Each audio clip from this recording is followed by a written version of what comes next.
नमस्कार दोस्तों, welcome to true trader community. तो कैसे हैं आप सब?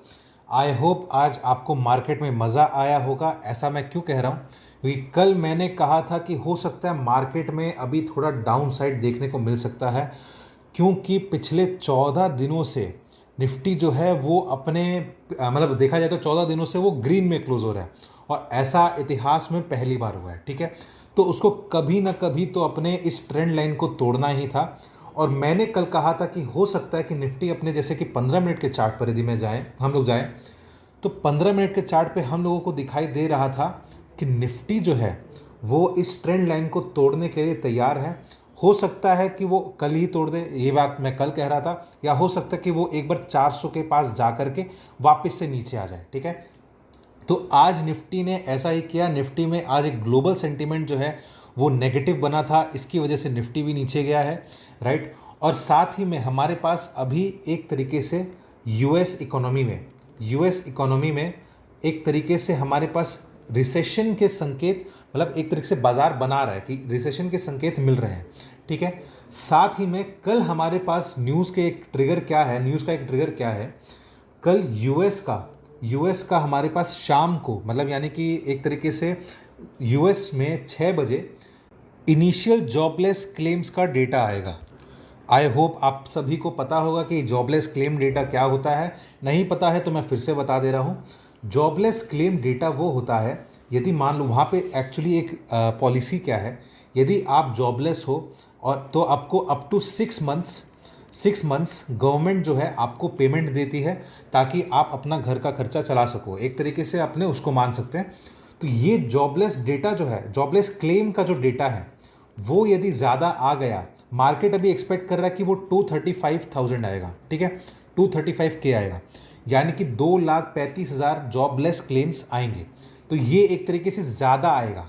तो इसका मतलब ये हो सकता है, यदि मान लो एक्सपेक्टेशंस के हिसाब से आ गया, तो बाजार, ग्लोबल बाजार ऑलरेडी डर रहा है नीचे जाने के लिए। ठीक है, तो उसके चक्कर में S&P, नैस्डैक और डाउ में और गिरावट आएगी। ठीक है, और साथ ही में यदि आप देखो तो ग्लोबल इंडाइसेस में एक तरीके से सेल का सिग्नल अभी आ चुका है। ठीक है, तो हो सकता है कि ये 235,000 जो जॉबलेस क्लेम्स का जो डेटा है उससे ज़्यादा या फिर उसके आसपास आ जाए। ठीक है, उसके चक्कर में ग्लोबल सेंटिमेंट वापस से नेगेटिव बनेगा और हमारे बाज़ार पर भी ये चीज़ का इफेक्ट आएगा। अब हम लोग आ जाते हैं टेक्निकल चार्ट्स पर। यदि हम लोग डेली चार्ट्स पर देखें, डेली चार्ट्स पर हमारे पास जो निफ्टी है, निफ्टी आपका पिछले 3 दिन के लो को तोड़कर क्लोज किया है। ठीक है, पिछले 3 दिन के लो को तोड़कर निफ्टी ने क्लोजिंग दी है। हालांकि निफ्टी ने ग्रीन क्लोजिंग दी है, लेकिन फिर भी अपने उसको टेक्निकली माने तो थोड़ा नेगेटिव क्लोजिंग है। और एक और इंटरेस्टिंग बात बताता हूँ, जो पिछला मतलब यदि मैं बात करूँ, जो फ्राइडे का सेशन है, जो हमारे पास निफ्टी का जो फ्राइडे का सेशन था, उसका जो लो था वो था आपका 25,199, और आज निफ्टी का क्लोजिंग जो है वो है 25,198। तो ये जस्ट एक पॉइंट नीचे निफ्टी ने क्लोजिंग दिया है। तो अपने लेकिन ऐसे भी मान सकते हैं कि क्योंकि निफ्टी ने पिछले 3 दिन के लो को तोड़कर क्लोज करा है, तो टेक्निकली चार्ट्स जो होते हैं वो यहाँ पर वीक बन जाते हैं, और हो सकता है निफ्टी में आने वाले दिनों के लिए हम लोग को थोड़ा सा गिरावट देखने को मिले। ठीक है, गिरावट और बढ़ सकती है, लेकिन कहाँ तक बढ़ सकती है वो भी जानना ज़रूरी है। तो इसके लिए अपने आ जाते हैं 15 मिनट के चार्ट पर। शॉर्ट टर्म में हमारे पास 15 मिनट के चार्ट पर जो सपोर्ट बन रहा है वो फिलहाल के लिए 25,100 का सपोर्ट बन रहा है। ठीक है, 25,100 का हमारे पास निफ्टी में सपोर्ट है, लेकिन मेरा एक्सपेक्टेशन ये है कि ये 25,100 को भी तोड़ेगा। और वो कहाँ तक आएगा, उसका सबसे पहला लेवल जो है वो है पूरी 25,000। ठीक है, 25,000 का एक साइकोलॉजिकल मार्क है, वो उसको टच करने ज़रूर आएगा। और यदि वो उसको भी तोड़ता है तो अब जो बाज़ार है वो 24,950 और 24,900। ठीक है, ये 50-50 पॉइंट्स के रेंज में निफ्टी जा सकता है कल के सेशन में। ठीक है, यदि नेगेटिव रहा तो। अब बात कर लेते हैं कि ऊपर की साइड में, अप साइड में हमारे पास निफ्टी कहाँ तक जा सकता है। मेरा एक्सपेक्टेशन है कि 25,300 के ऊपर निफ्टी नहीं जाएगा, लेकिन यदि 25,350 क्रॉस कर दिया, सपोज करो 25,360 के पास आ गया, तो निफ्टी जो है वहाँ पे शॉर्ट कवरिंग ट्रिगर करेगा। और वो शॉर्ट कवरिंग कहाँ तक ट्रिगर कर सकता है, वो शॉर्ट कवरिंग आपको 25,460 तक ट्रिगर करके दे सकता है, क्योंकि कल निफ्टी की वीकली एक्सपायरी है। तो वीकली एक्सपायरी के सेशन में क्या होता है, वहाँ पे कॉल राइटर बहुत ज़्यादा हैवी हो जाता है, तो उसके चक्कर में यदि वो 350 और 360 के आसपास आ जाता है तो कॉल राइटर्स जो हैं वो फंस जाते हैं और वो शॉर्ट कवरिंग कर देते हैं। ठीक है, तो ये हो गया आपका निफ्टी का कल का पूरा डेटा, कल का पूरा एनालिसिस। आपको वीडियो अच्छा लग रहा हो तो आप इस वीडियो को लाइक कर दीजिएगा, अपने दोस्तों के साथ शेयर कर दीजिएगा, चैनल को सब्सक्राइब कर दीजिएगा और बेल आइकन का बटन दबा दीजिएगा, जिससे आपको हमारे डेली के नोटिफिकेशंस आते रहें। तो चलिए अब हम लोग चलते हैं बैंक निफ्टी के एनालिसिस पे। बैंक निफ्टी में हमारे पास डेटा कैसा बन रहा है। अगेन कल मैंने कहा था आपको कि बैंक निफ्टी का हो सकता है कि ये एक फेक ब्रेकआउट हो। मैंने आपको ये कल कहा था कि बैंक निफ्टी ऊपर जाना चाह रहा है लेकिन जा नहीं पा रहा है, और इस रेंज में बैंक निफ्टी में अच्छा सेलिंग है। और वो रेंज क्या था, वो था ऊपर में 51,500 और एक तरीके से मैं 51,450 इंट्राडे बेसिस पे बोल रहा था कि ये एक अच्छा रेजिस्टेंस है।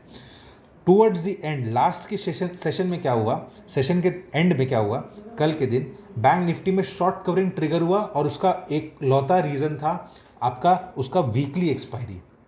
तो वीकली एक्सपायरी के चक्कर में 51,500 पे बहुत ज़्यादा कॉल राइटर्स खड़े थे, और जैसे ही जो बैंक निफ्टी 51,560 के ऊपर गया तो आप जैसा कि देख सकते हैं यहाँ पे एक पेन पॉइंट ट्रिगर हुआ और वहाँ पे शॉर्ट कवरिंग आई, और वो कहाँ तक गया, वो गया आपका 51,720 के पास। तो ये मूव एक तरीके से बहुत शॉर्ट टर्म और बहुत कंडीशनल मूव थी। ठीक है, कंडीशनल इसीलिए होती है क्योंकि वो एक्सपायरी के से रिलेटेड होती है। अभी क्या है, क्योंकि बाजार में पोजीशंस बहुत लाइट हो चुके हैं, और साथ ही में यदि आप यहाँ पे देखो, यदि आप इस चीज़ को नोटिस करो, इस चीज़ को यदि आप नोटिस करो तो बैंक निफ्टी में आज खुलते ही एक तरीके से ऊपर आने की कोशिश तो हुई, लेकिन बहुत ज़ोर का सेलिंग आया, और सेलिंग ऐसा आया कि बैंक निफ्टी हो सकता था कि और नीचे चले जाए। लेकिन यहाँ पर बैंक निफ्टी पे थोड़ा सा एक अच्छा सपोर्ट है, और वो सपोर्ट कौन सा है, वो सपोर्ट है आपका 51,250 के पास। ठीक है, तो 51,250 के पास बैंक निफ्टी का अच्छा सपोर्ट है। अब यहाँ पे क्या हुआ, वापस से बैंक निफ्टी अपने इस कंसोलिडेशन जोन को अभी भी वापस से रिस्पेक्ट कर रहा है, और वो 51,300 ऊपर में 51,450 या 51,500, और नीचे में हमारे पास 51,250 और 51,300। इस रेंज में बैंक निफ्टी जो है वो वापस से टाइम पास करने लगा। अब यहाँ पे वापस से जब बैंक निफ्टी नीचे की तरफ यदि तोड़ा तो एक बड़ा डिसाइसिव मूव होगा। मेरा एक्सपेक्टेशन ये है कि बैंक निफ्टी अभी तैयारी कर रहा है नीचे जाने के लिए। अब वो कहाँ तक जाएगा वो देखते हैं। यदि बैंक निफ्टी डाउन साइड में 51,250 के नीचे निकलता है और वो स्ट्रॉन्ग मूवमेंट देता है, तो इन दैट केस हमारे पास सबसे पहला लेवल जो आएगा वो होगा 51,100, और उसके बाद दूसरा लेवल जो होगा 51,000 का लेवल होगा। ठीक है, आपको लग रहा होगा कि मैं यहाँ पे बहुत बड़ा मूव एक्सपेक्ट कर रहा हूँ, यानी कि 250 से 51,100 और 51,000। ऐसा इसीलिए है क्योंकि बैंक निफ्टी मेरे दोस्तों यहाँ पे बहुत ज़्यादा कंसोलिडेट कर दिया है। ठीक है, तो यहाँ पे एक सेलिंग प्रेशर बन सकता है। लेकिन यदि मान लो बैंक निफ्टी दोबारा से यदि ऊपर की तरफ जा सकता है, अब ऊपर में कहाँ पे, अगेन 51,450 से ऊपर यदि जाता है या 51,500 से ऊपर यदि जाता है डिसाइसिवली, तो इन दैट केस हमारे पास वो शॉर्ट कवरिंग जेन्युइनली ट्रिगर करेगा। इसका रीज़न ये है कि हमारे पास फिर वो एक ब्रेकआउट का तैयारी कर रहा है, कोई एक्सपायरी का प्रेशर नहीं है, कोई शॉर्ट कवरिंग का प्रेशर नहीं है। उसको हम लोग कंसिडर करेंगे एक तरीके से एक फ्रेश बाइंग हो रही है, और यहाँ पर जो बेयर्स हैं यानी कि जो मंदाड़ी वाले हैं वो थोड़े हारते हुए से दिखाई दे रहे हैं। तो इन दैट केस 51,500 यदि निकलता है तो हमारा जो नेक्स्ट इमीडिएट टारगेट हो जाएगा वो हो जाएगा आपका 51,700, और 51,700 के बाद हमारे पास नेक्स्ट टारगेट आ जाएगा 51,850। अब एक ही सेशन में यदि मान लो वो ऊपर ब्रेकआउट करता है तो मैं तो एक्सपेक्ट नहीं करता, लेकिन फिर भी आप लिख लो 51,950 का एक एकेडमिक लेवल टच कर सकता है, लेकिन मेरा एक्सपेक्टेशन इसका बहुत कम है। अच्छा, ये सारी चीज़ें कंडीशनल है अपने रेंज के ऊपर, मतलब कि बैंक निफ्टी इस रेंज के ऊपर निकलेगा तो ही ऐसा होगा। ठीक है, तो अपने इसको कंसिडर नहीं करते हैं, 51,950 को कंसिडर नहीं करते, लेकिन एटलीस्ट आप 700 और 850 कंसिडर कर सकते हो। अब एक चीज़ और देख लेते हैं, यहाँ पे हमारे पास डेटा में नेगेटिविटी क्यों है। मैं इसका कन्विक्शन जो पॉजिटिविटी वाली चीज़ है उसका कन्विक्शन कम क्यों मान रहा हूँ, इसका मैं मान लेता हूँ 30% और डाउन साइड का मान लेता हूँ मैं 70%। ठीक है। और ऐसा हो सकता है कि वो कंसोलिडेट ही करते लेकिन कभी ना कभी तो निकलेगा, है ना। तो अब एक तरीके से हम लोग देखते हैं कि यहाँ पे नेगेटिव डेटा कैसे बन रहा है।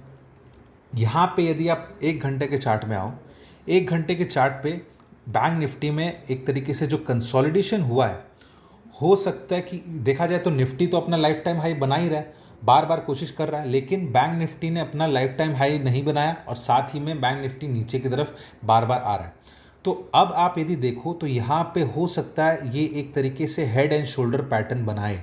तो हेड एंड शोल्डर पैटर्न बनाने के बाद बैंक निफ्टी हो सकता है डाउन साइड जाने के लिए ट्राई कर सकता है, ठीक है। और साथ ही में क्योंकि ग्लोबल सेंटिमेंट्स बहुत नेगेटिव बन रहे हैं, तो उसके चक्कर में बैंक्स और निफ्टी एज अ ओवरऑल पूरा मार्केट उस पर भी इफेक्ट आ सकता है। अच्छा, साथ ही में हमारे पास एक और न्यूज़ आई है, वो है आपका सेबी चेयरमैन से रिलेटेड। अगेन सेबी चेयरमैन पे एक अच्छा खासा, मतलब यदि मैं चेयरमैन की स्पेसिफिकली चेयरमैन की बात नहीं करूं, मैं सेबी मैनेजमेंट की बात कर लेता हूं, ठीक है। तो अभी क्या हुआ, सेबी मैनेजमेंट के अगेंस्ट जो सेबी के एम्प्लॉयज़ हैं, उन्होंने फिनेंस मिनिस्ट्री में एक कंप्लेंट रजिस्टर करवाई है कि सेबी का जो मैनेजमेंट है वो बहुत टॉक्सिक है और उसका जो मैनेजमेंट का जो स्ट्रक्चर है और काम करने का तरीका है वो वर्क कल्चर बहुत टॉक्सिक हो रखा है। तो उसके चक्कर में मतलब देखा जाए तो मतलब पब्लिकली एम्प्लॉयज़ को डांटा जाता है और बहुत ज़्यादा टोका जाता है रूडली मैनर में। तो उसके चक्कर में वो एक लौता, वो मैं ये नहीं बोल रहा कि बहुत बड़ा एलिगेशन है, लेकिन छोटे छोटे प्रॉब्लम्स क्रिएट किए जा रहे हैं और एक तरीके से इसको मैं नेगेटिव सेंटिमेंट मानता हूँ लोकली, ठीक है। इसको मैं एक तरीके से नेगेटिव सेंटिमेंट मान सकते हैं। तो ये आपका पूरा न्यूज़ वाला सेक्शन यहाँ पे भी आ गया, ठीक है। तो मैं बार बार बोल रहा हूँ कि हो सकता है कि आने वाले दिनों में सेबी चेयरमैन पे थोड़ा प्रेशर और बढ़े और सेबी चेयरमैन हो सकता है, मैं ये प्रीएम्प्ट नहीं करना चाहता, ये हो सकता है कि सेबी चेयरमैन पर गवर्नमेंट का एक मेजर डिसीजन आ सकता है जो बाज़ार को अफेक्ट करेगा, ठीक है। तो आई होप आपको हमारा पूरा वीडियो अच्छा लगा होगा। वीडियो अच्छा लगे तो वीडियो को लाइक करिएगा, चैनल को सब्सक्राइब करिएगा, अपने दोस्तों के साथ शेयर करिएगा और चैनल सब्सक्राइब करने के बाद बेल का बटन दबाइएगा जिससे आपको हमारे डेली के नोटिफिकेशंस आते रहें।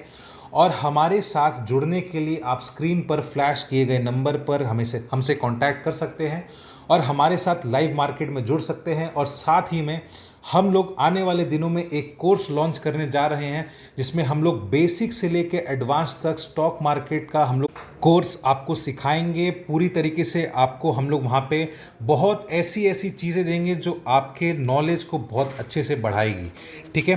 तो चलिए मिलते हैं अब हम लोग अगले वीडियो में, तब तक के लिए जय हिंद।